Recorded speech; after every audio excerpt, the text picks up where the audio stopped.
Bonjour et bienvenue sur le site du podcast Histoire en série, créé et animé par Nicolas Charles et Johan Chanoir. Au programme, une analyse des séries d'hier, d'aujourd'hui et de demain par des spécialistes des questions mobilisées par nos shows préférés. Histoire en série, c'est le podcast qui met en relation histoire, sciences humaines et séries.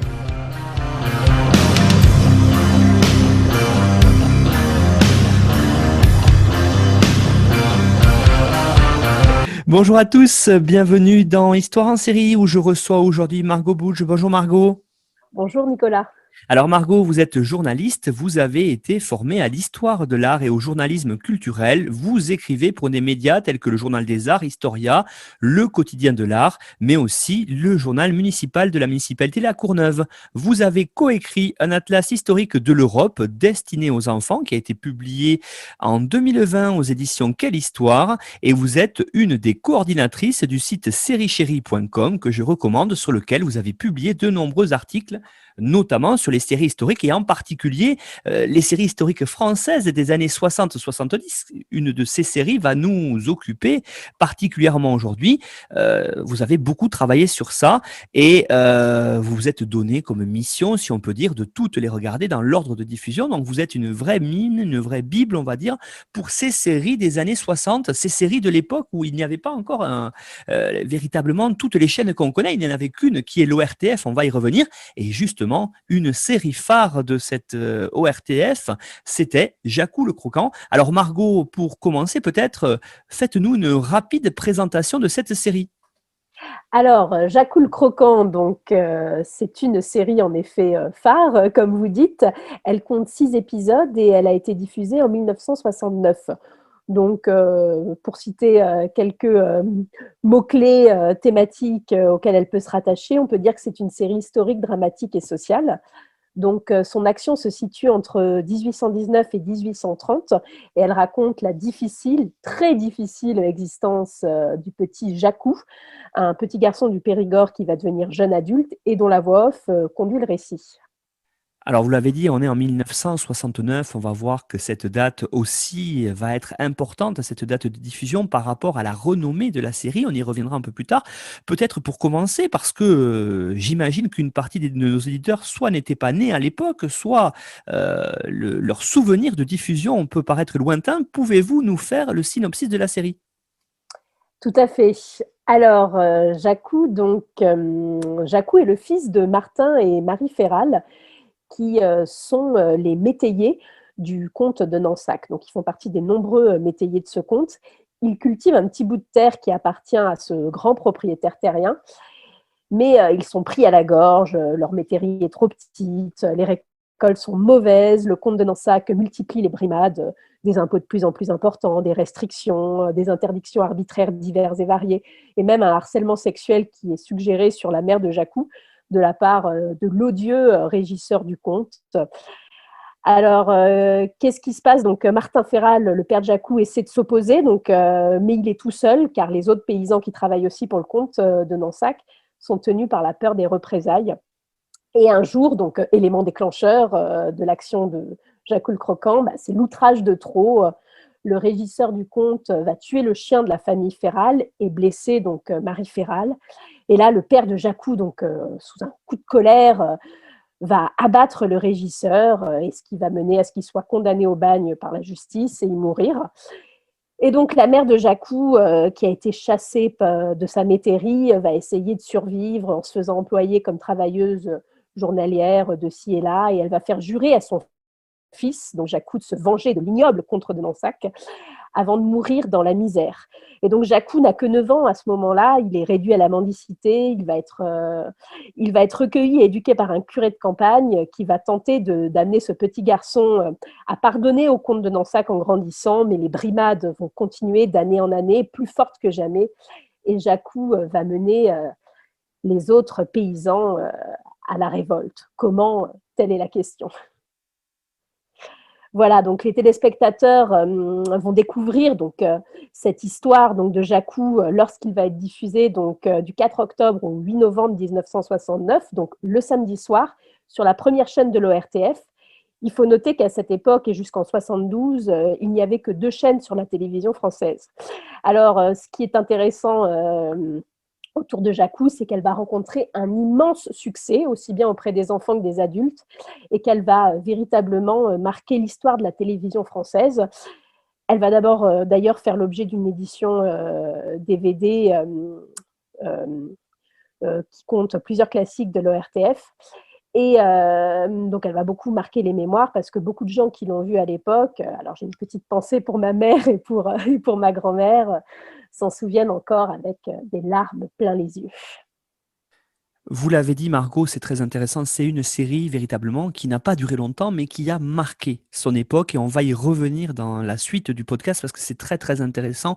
Et on va voir que cette contestation qui se passe, vous l'avez dit, hein, après l'Empire, sous la Restauration, au début du 19e siècle, elle va trouver des échos dans des révoltes paysannes, justement, près de ce massif central, hein, de l'autre côté, si on peut dire, de ce massif central, en Lozère. Ça, on y reviendra avec le Larzac. Mais j'aimerais qu'on revienne pour l'instant, Margot, sur la genèse de la série et en particulier le fait que, si on peut dire, cette série historique sur le monde rural, hein, qui a beaucoup touché les Français, vous l'avez dit, elle va arriver en 1969, quelque part à la suite, après une émission sérielle, qu'on pourrait qualifier ainsi, qui faisait le bonheur, qui était une émission là aussi star de l'ORTF, c'était La caméra explore le temps.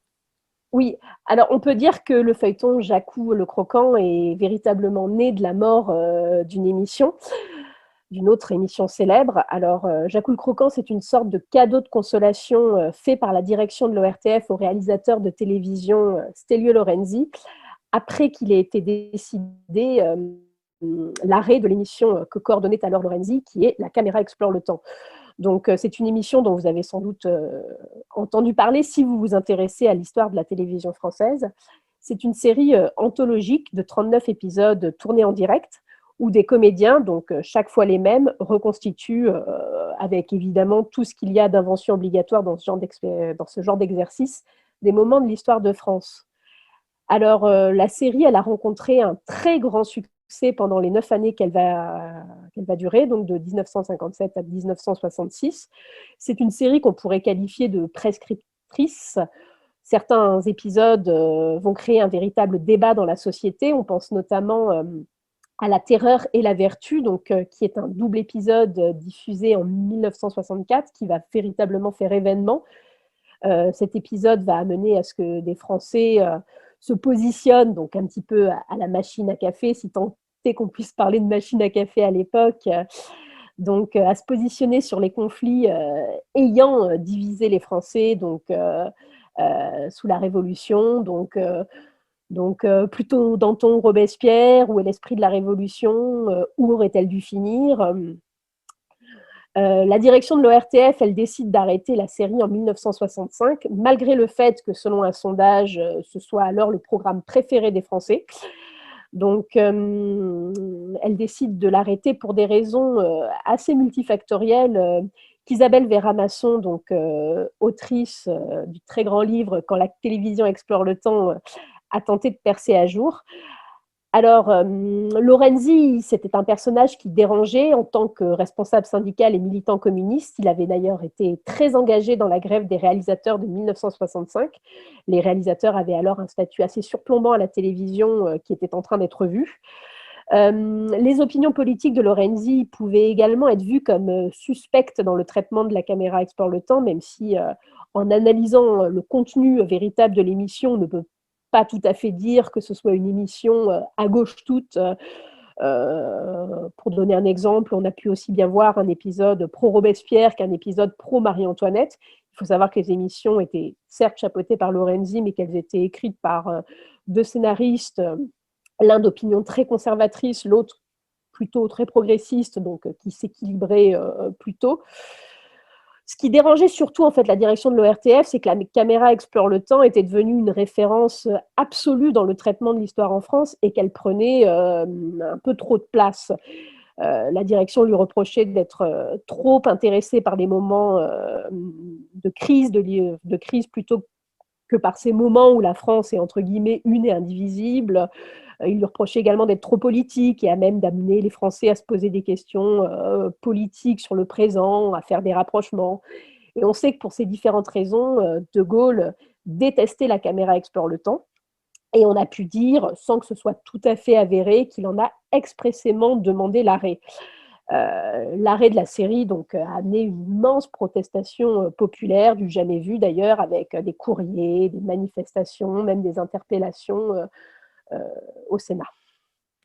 Et puis, Margot, ce qui est aussi très très intéressant, c'est que l'ORTF décide à ce moment-là de confier à Lorenzi l'adaptation pour faire une série d'un roman de son choix, et il choisit celui d'Eugène Leroy, qui s'appelle Jacou le Croquant.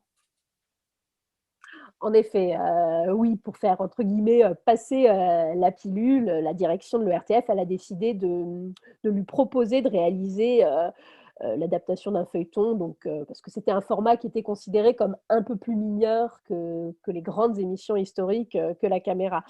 Et donc,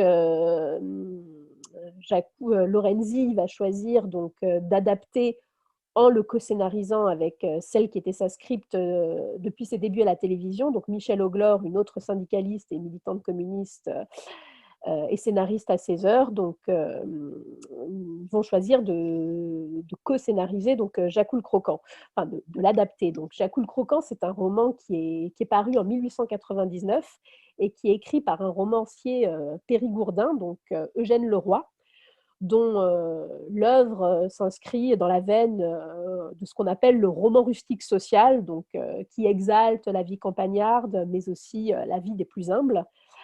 Alors à l'époque, donc, à l'époque de Lorenzi et d'Auglore, les romans de Leroy étaient un peu tombés dans l'oubli. Euh, alors, ils dénoncent les injustices sociales, le fanatisme religieux, l'arbitraire, et qui sont aussi des combats de prédilection pour Lorenzi et Auglore. Donc, Jacou, c'est une idée d'adaptation qui trottait dans la tête de Lorenzi depuis très longtemps. Il avait d'ailleurs emprunté donc, cette idée à Louis Daquin, donc, dont il était l'assistant réal au milieu des années 1940, et qui, lui, donc Louis Daquin, réalisateur de cinéma, s'était heurté à la difficulté d'adapter Jacou dans un format cinématographique. Lorenzi lui a compris que le format sériel qui avait envahi la télévision dans les années 60 était celui qui lui permettrait au mieux de respecter le caractère de l'œuvre d'Eugène Leroy, ce à quoi il était très attaché.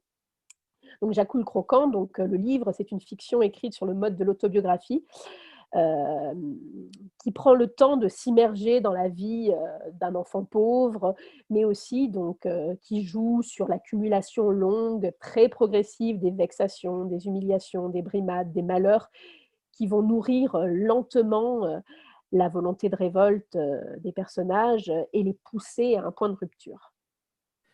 Et puis, c'est vrai qu'il y a quelque chose de très intéressant aussi par rapport à Jacou le Croquant, c'est son histoire. Alors, une histoire qui a fait mouche parce qu'elle a suscité tout de suite l'empathie, grâce notamment à beaucoup de scènes qui décrivent, avec d'ailleurs beaucoup de lenteur, la dure vie des pauvres gens, j'allais dire aussi la dure vie des paysans.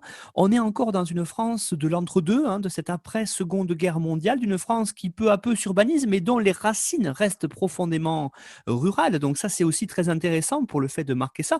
Et puis aussi, on y reviendra après, mais le contexte post-1968, avec justement cette idée de révolte populaire. Et là, on a un héros du peuple. Et ça, les gens, ça leur a plu. Oui, l'empathie, c'est vraiment le maître mot donc, de Jacou le Croquant. Donc, la méthode Jacou, c'est vraiment de faire éprouver aux téléspectateurs un quotidien de misère. Et en cela, Jacou le Croquant, ça détonne un peu dans le paysage des feuilletons des années 60, qui sont assez peu portés sur le social, il faut bien le dire, même si on peut quand même citer un feuilleton, par exemple, comme L'Homme de Picardie, qui est une sorte de faux documentaire sur la vie de Batelier, et qui a été diffusé en 68, je crois. Donc, bref, c'est assez peu porté sur le social et beaucoup plus sur l'aventure et sur le très romanesque. On peut penser par exemple à de nombreux feuilletons à peu près contemporains de Jacou, tels que Lagardère, Le Chevalier Tempête, Jean de la Tour Miracle, qui sont des feuilletons de KPDP qui ont beaucoup de succès. Et donc l'objectif de Lorenzi avec Jacou, c'est, comme il l'explique d'ailleurs dans une interview, donnée à l'Humanité, c'est, d'expliquer aux gens aujourd'hui, d'expliquer aux gens d'aujourd'hui les conditions de vie d'une époque, les transporter littéralement dans cette époque et leur en faire éprouver la réalité concrète. Alors, cela passe par un traitement, long, donc 9 heures réparties sur 6 épisodes, qui grimpent parfois jusqu'à 2 heures, donc une durée d'ailleurs pour laquelle Lorenzi va devoir, se battre avec la direction pour l'imposer. On n'est définitivement pas du tout dans les canons de la plupart des feuilletons de l'épisode de la plupart des feuilletons télévisés de l'époque, avec beaucoup d'action ou beaucoup de dialogues qui fusent. Non, Jacou, il y a beaucoup de silence, surtout dans la période de l'enfance de Jacou, le petit garçon subit plus qu'il n'agit. Il y a beaucoup de gros plans sur des visages malheureux, donc surtout sur celui de Jacou, justement, un petit garçon qui a fait pleurer la France entière, grâce notamment au jeu très en retenue et émouvant du jeune Éric Darmin. Il y a aussi beaucoup de scènes d'immersion dans un quotidien parfois gai, quand Jacou joue dans la forêt, mais aussi souvent très triste. Et ce qui est peut-être le plus marquant justement dans cette idée d'immersion, c'est la place très importante qui est donnée à l'environnement des personnages, qui est la campagne périgourdine. Alors Stelio Lorenzi et Michel Auglore, ils ont eu une attention inhabituelle dans la fabrication des feuilletons de l'époque pour trouver le décor le plus authentique possible, qui touche même presque à la maniaquerie. Ils ont cherché des décors naturels décrits dans l'ouvrage de Leroy. Il faut savoir que malheureusement, leurs efforts n'ont pas été complètement récompensés, car ce feuilleton sera diffusé en noir et blanc sur la première chaîne et non en couleur sur la deuxième, ce qui change quand même pas mal la donne. Donc les déplacements prennent beaucoup, beaucoup de place dans le feuilleton, là où certains réalisateurs de télévision auraient choisi l'ellipse pour ces moments d'entre-deux qui sont les trajets. Non, chez Lorenzi, la caméra accompagne inlassablement les personnages dans leurs longues marches, souvent dédiées à la recherche de travail journalier ou de pain quotidien. Et on peut dire que c'est une manière extrêmement efficace de faire ressentir aux téléspectateurs la distance qui sépare les plus humbles de leurs besoins les plus essentiels. Et ça crée à l'écran un décalage visible entre les miséreux et les possédants, ceux qui n'ont d'un côté que leurs pieds et leurs sabots, et de l'autre ceux qui ont un cheval pour se déplacer. Alors, et c'est particulièrement visible lorsqu'on suit Jacou et sa mère dans une longue marche qui dure plusieurs jours pour se rendre au procès du père de Jacou à Périgueux, où ils verront leur père et leur mari pour la dernière fois, et où ils se font dépasser par le comte de Nansac, qui vient témoigner au procès, et dont la voiture passe en un éclair. Donc il y a eu quelques critiques de journalistes sur la lenteur de ce récit après la diffusion du premier épisode. Je pense notamment à une chronique qui a été intitulée « Jacou le croquant, voyage au bout de l'ennui » dans Télémagazine. Mais ces critiques se sont taries, sans doute parce que le moteur du récit est très puissant. Il y a une promesse de vengeance qui tient en haleine jusqu'au bout le téléspectateur, qui se demande par quels moyens cette vengeance justement va s'exercer. Alors, vous avez très bien présenté, Margot, le contexte à la fois de production, on y reviendra plus tard pour la diffusion, mais surtout le contexte qui est présenté dans la série de cette France rurale, en plus périgourdine, on est vraiment dans un rural très profond, du début du 19e siècle, sous la Restauration, à une époque où la France est plus que majoritairement rurale, plus de 80% de la population vit dans les campagnes, et on a, vous l'avez dit, alors est-ce le fait peut-être aussi de sa sensibilité communiste de Lorenzi, mais on a une représentation vraiment misérabiliste de la paysannerie. Et ça, dans l'histoire en série, on aime s'interroger sur la façon dont les séries voient le passé, écrivent sur le passé. Et là, Margot, est-ce que véritablement ce qui était montré à cette fin des années 60 est représentatif de ce qu'était la réalité du début du 19e siècle, ou au contraire, Lorenzi a eu tendance peut-être à se plonger trop dans le misérabilisme? Alors, oui, c'est une bonne question, celle de la représentativité. Est-ce que c'est vraiment vériste, ou est-ce que la série exagère? Alors Lorenzi, donc il a réalisé une adaptation qui est très fidèle de l'œuvre d'Eugène Leroy. Donc la question à se poser, c'est plutôt: est-ce que Leroy lui-même a exagéré? Alors, il faut revenir un petit peu à Eugène Leroy. Donc il connaissait très bien les champs du Périgord. Il est né en 1836 dans une famille de domestiques de la noblesse campagnarde. Son père était régisseur des terres d'un châtelain. Il a été placé en nourrice chez une paysanne, il a été à l'école à Périgueux.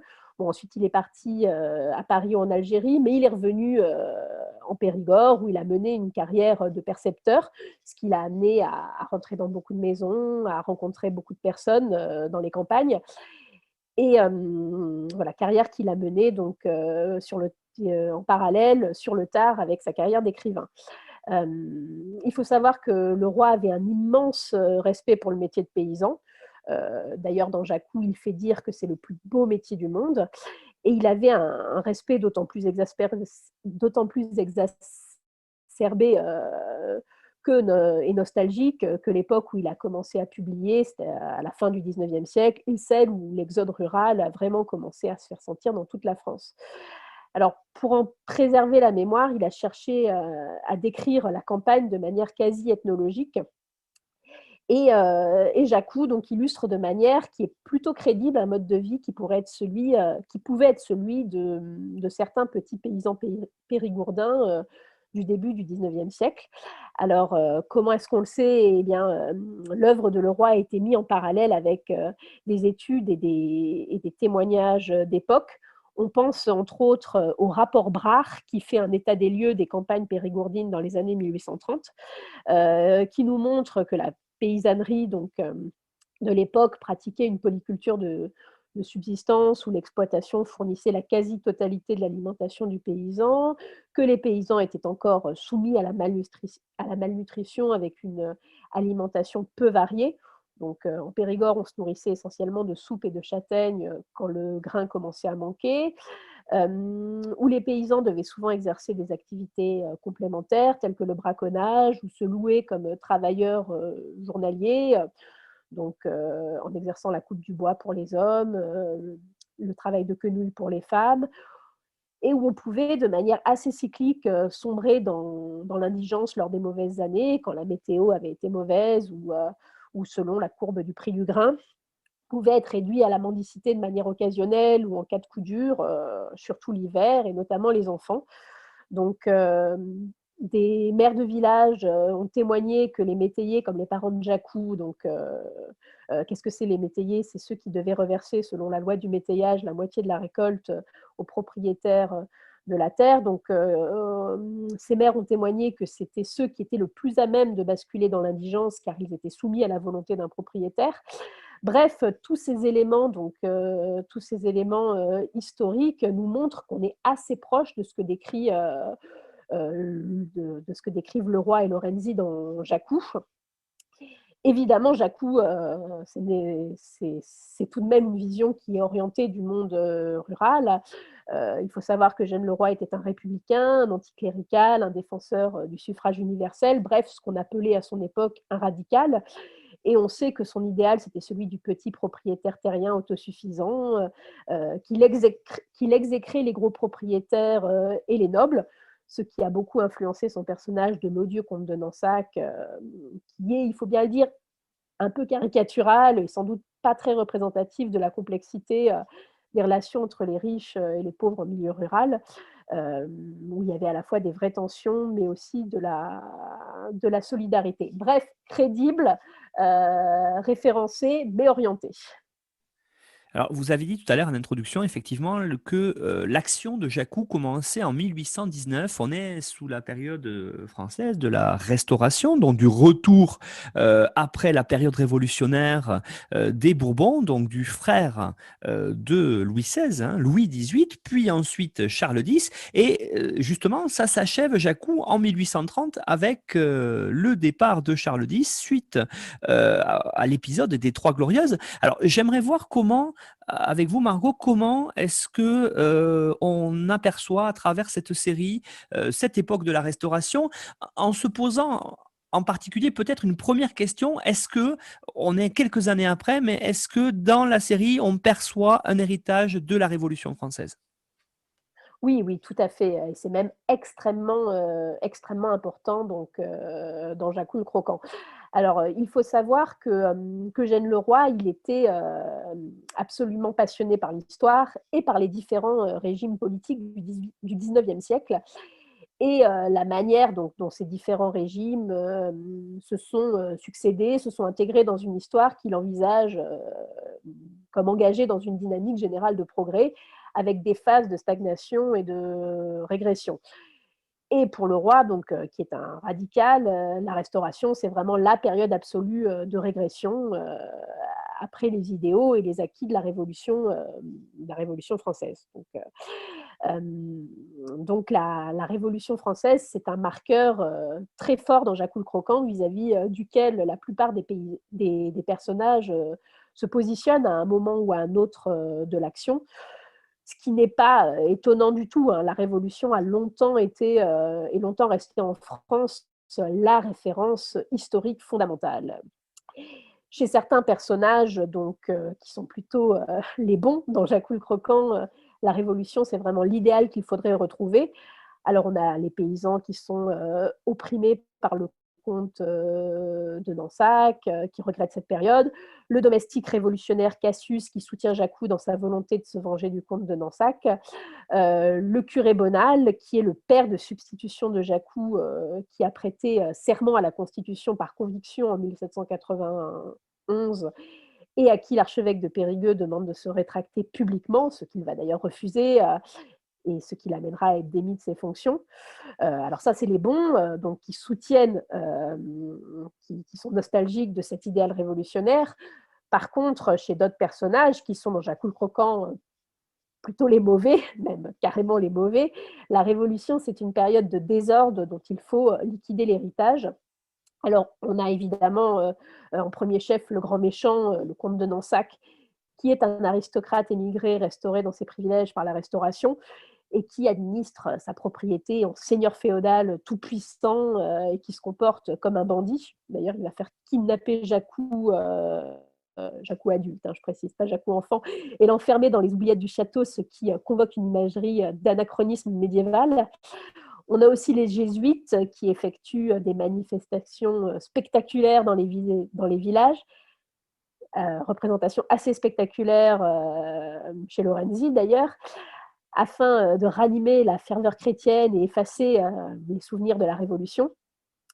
Et on peut les rapprocher, donc le comte de Nansac et ses jésuites, de ceux qui étaient qualifiés à l'époque les ultras, pour ultra-royalistes, c'est-à-dire plus royalistes que le roi. Donc pour Eugène Leroy, qui était animé d'une vision profondément républicaine, ces ultras, ils vont à contre-courant de l'histoire, ils veulent revenir à une monarchie absolue et de droit divin qui s'appuie sur la noblesse pour gouverner, ce qui est profondément anachronique dans une société qui va en se libéralisant.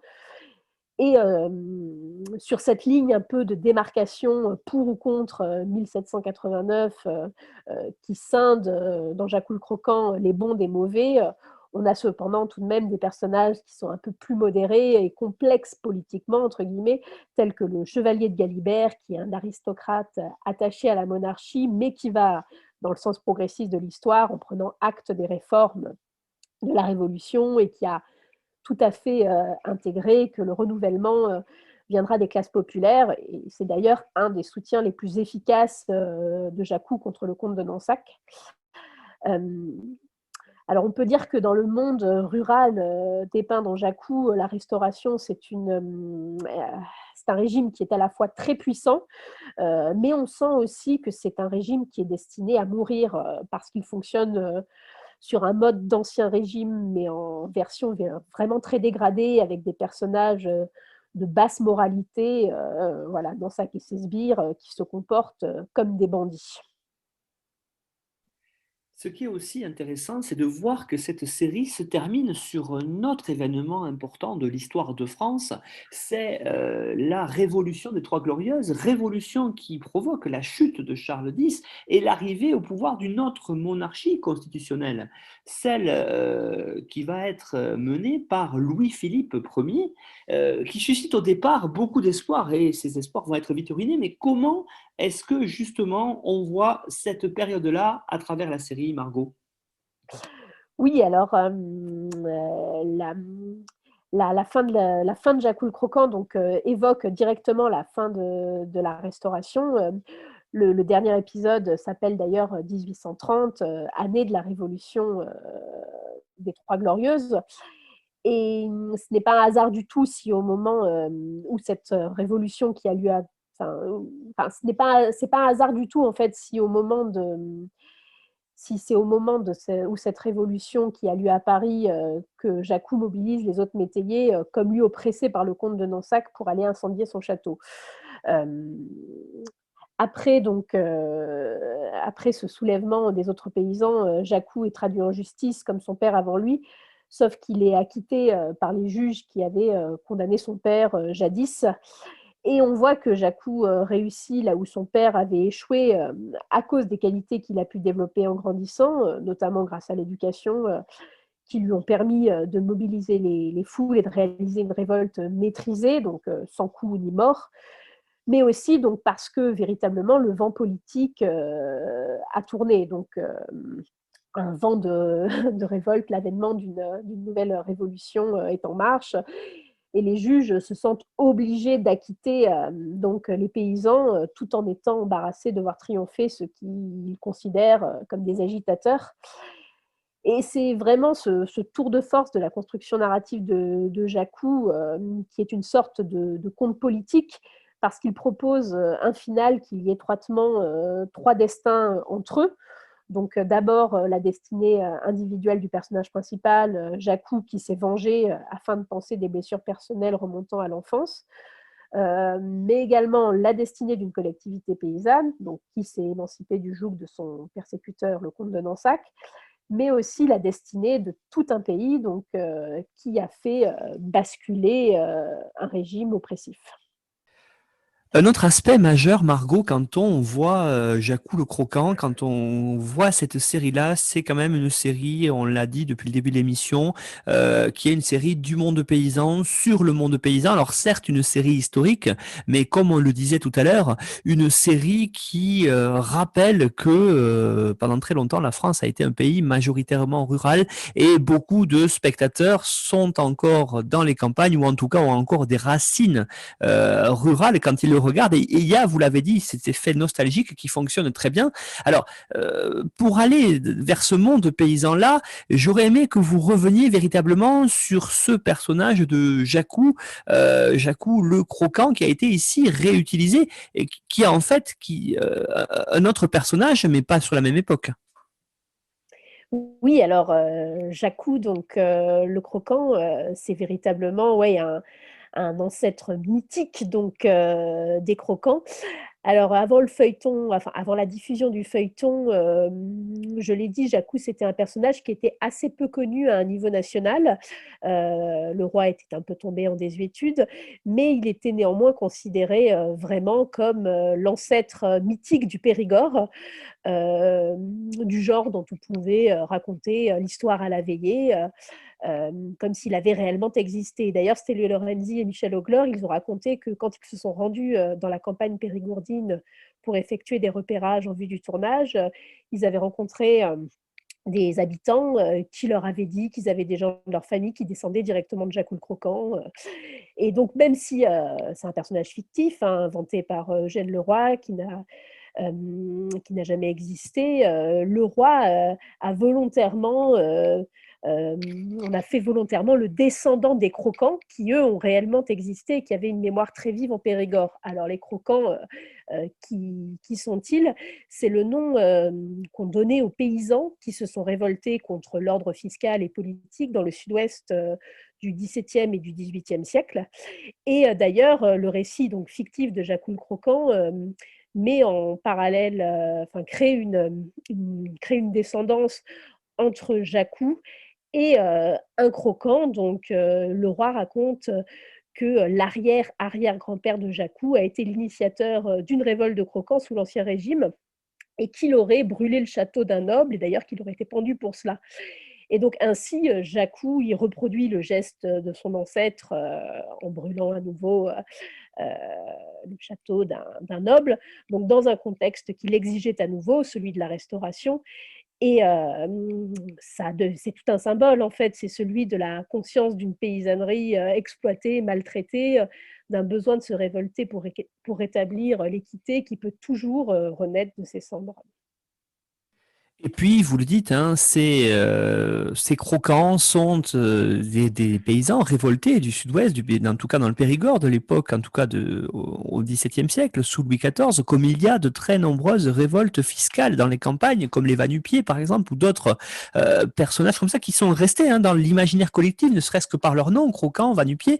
Voilà. Et ce qui est très intéressant, vous l'avez dit, c'est que là, on voit bien aussi le contexte historique avec cette idée de brûler le château qui rappelle, on en a parlé tout à l'heure, 1789, cette grande peur qui touche les campagnes où les paysans en premier vont aller détruire les terriers, ces fameux registres sur lesquels les nobles les asservissaient avec toutes les corvées à faire. Et donc, on est dans cette continuité-là. On voit bien qu'il y a cette continuité et ce qui est très intéressant, peut-être pour terminer, vous allez me dire, Margot, c'est que cette continuité historique avec les campagnes, elle se fait jusqu'à l'époque de la diffusion de Jacou, puisque on est aussi dans cette fin des années 60 et au début des années 70, dans une sorte de concordance des temps. Et c'est aussi peut-être pour ça que Jacou a très bien marché, parce qu'il y a à l'époque des manifestations paysannes.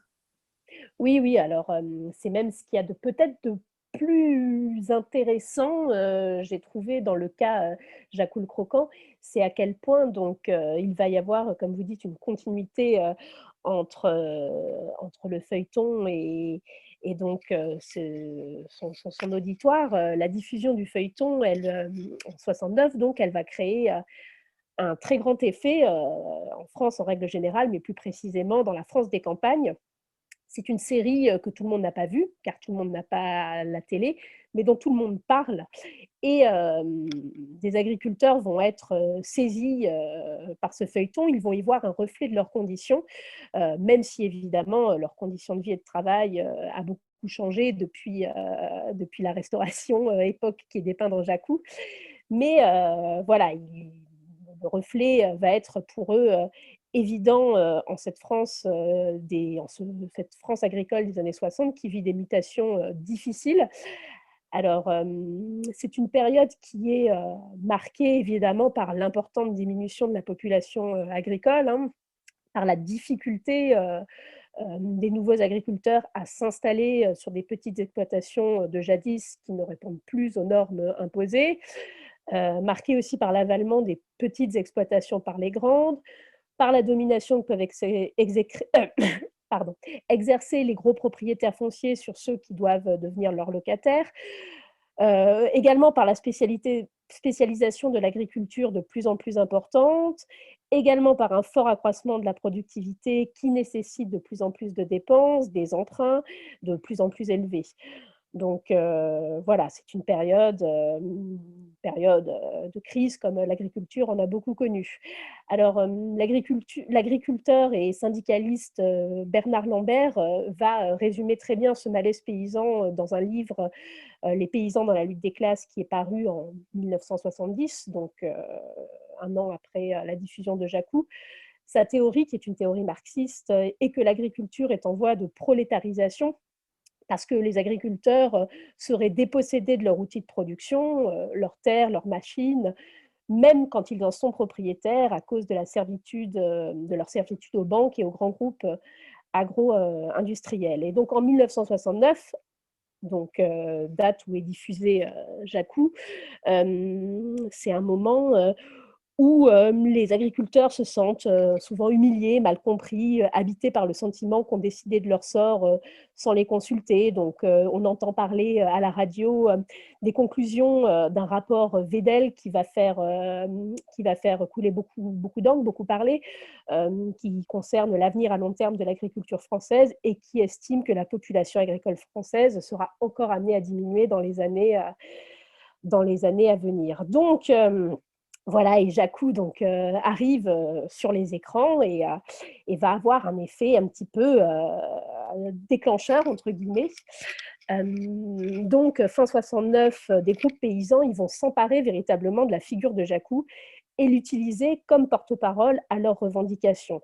Donc on sait que mai 68 était passé par là avec ces manifestations, et même si ce n'a pas eu du tout la même résonance que dans le monde ouvrier, ça n'a pas laissé les agriculteurs et les syndicats indifférents. Donc, les actions et les manifestations vont se multiplier à travers la France, et c'est sous l'étendard Jacou que des agriculteurs vont manifester pour réclamer notamment un assouplissement de la limitation des possibilités d'emprunt qu'ils vivaient comme une véritable injustice. Et on sait que l'injustice, c'est un thème qui est central chez Jacou, ou pour protester, autre exemple, contre la location d'une terre à un propriétaire important et vieux, plutôt que de la confier à un métayer en quête d'emploi.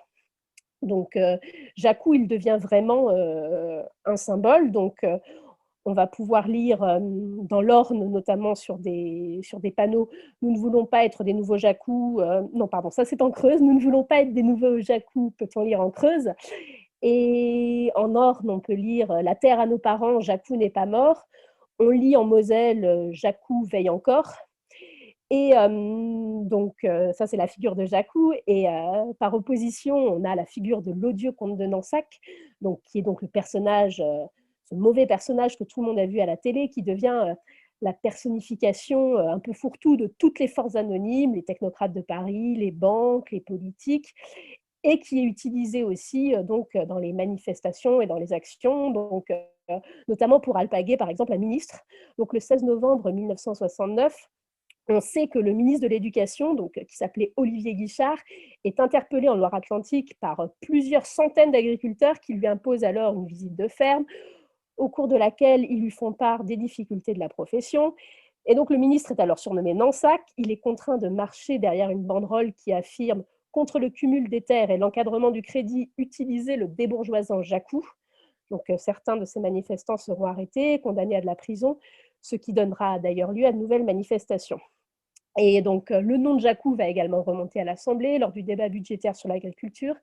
Et Jacques Duhamel, qui est alors ministre de l'Agriculture, il est interpellé par un député socialiste qui va lui dire « Ce budget reste celui de la misère voulue et entretenue. J'étais avec le comité de Guéret lors des manifestations organisées par celui-ci. Attention, monsieur le ministre, Jacou n'est pas mort. » Et donc, face à l'intrusion de Jacou dans l'espace militant, quelques députés UDR ont carrément demandé la mise à l'index de Lorenzi et des sanctions contre les hauts fonctionnaires de l'ORTF, ce qui ne sera évidemment pas effectué. Donc, après cela, Jacou donc, ne sera plus rediffusé qu'en 1981, cette fois en couleur. Hein, et on voit qu'en 1981, il va y avoir aussi des répercussions donc, à cette diffusion. Au lendemain même de la rediffusion du dernier épisode de la série, donc celui de la révolte paysanne, de nouvelles revendications vont émerger à nouveau, cette fois-ci en s'élargissant jusqu'à la classe ouvrière. Donc, on a notamment les ouvriers d'une usine en Périgord qui vont se mettre en grève pour protester contre leurs conditions de travail en disant qu'ils se sentent comme dans Jacou, je cite, « Ici, c'est baisse la tête et tais-toi ». Donc, une nouvelle fois, Jacou est utilisé comme le symbole de celui qui devrait être courbé, donc devant ses patrons, devant son travail, mais qui relève la tête. Et depuis, on sait également que Jacou est revenu sur les écrans. Donc là, on arrive en 2007 par le biais d'une nouvelle adaptation, cette fois-ci cinématographique, avec Albert Dupontel en Martin Ferral et Gaspard Ulliel en Jacou adulte. Mais c'est un film qui ne va pas avoir pas avoir du tout une postérité aussi intéressante. C'est un film dont le récit est très rapide, pas du tout immersif, qui a un peu des allures, il faut le dire, de film d'action en costume 19e, et qui ne retranscrit ni l'ambiance du livre de Leroy, et qui n'a pas du tout eu le succès critique, public, ni la réception intéressante qui est celle de la série de Lorenzi. Donc, mais Jacou a peut-être encore des belles heures devant lui. Margot Bouge, merci pour cette évocation de cette excellente série de l'ORTF, Jacou, qui est sortie en 1969. Alors pour celles et ceux qui voudraient aller plus loin, vous avez donné, comme tous les intervenants et intervenantes de l'émission, une bibliographie indicative que l'on retrouve sur notre site internet histoireensérie.com. Et puis, si vous voulez accéder au lien pour aller écouter le podcast sur YouTube ou sur les grandes plateformes de podcast, vous pouvez vous rendre sur le site de notre partenaire nonfiction.fr avec une page du résumé de cette émission. Vous pouvez aussi nous contacter via Twitter et via le Facebook de Histoire en série. Margot, merci beaucoup. Puis, comme je l'ai évoqué à l'introduction, je sais que vous travaillez énormément sur ces séries qui sont des séries qu'on pourrait presque qualifier de patrimoniales. On l'a vu tout au long de l'émission. J'espère vous retrouver bientôt pour une autre série. Merci Margot, à bientôt. Merci beaucoup.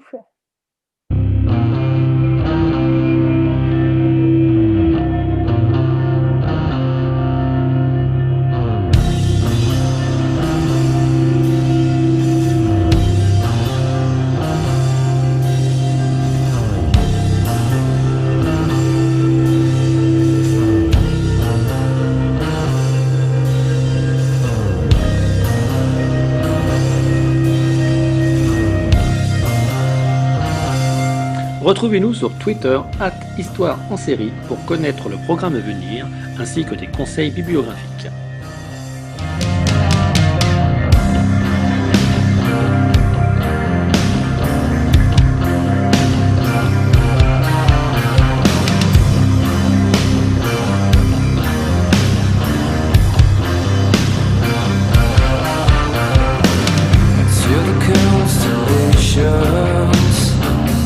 Trouble launches to clear.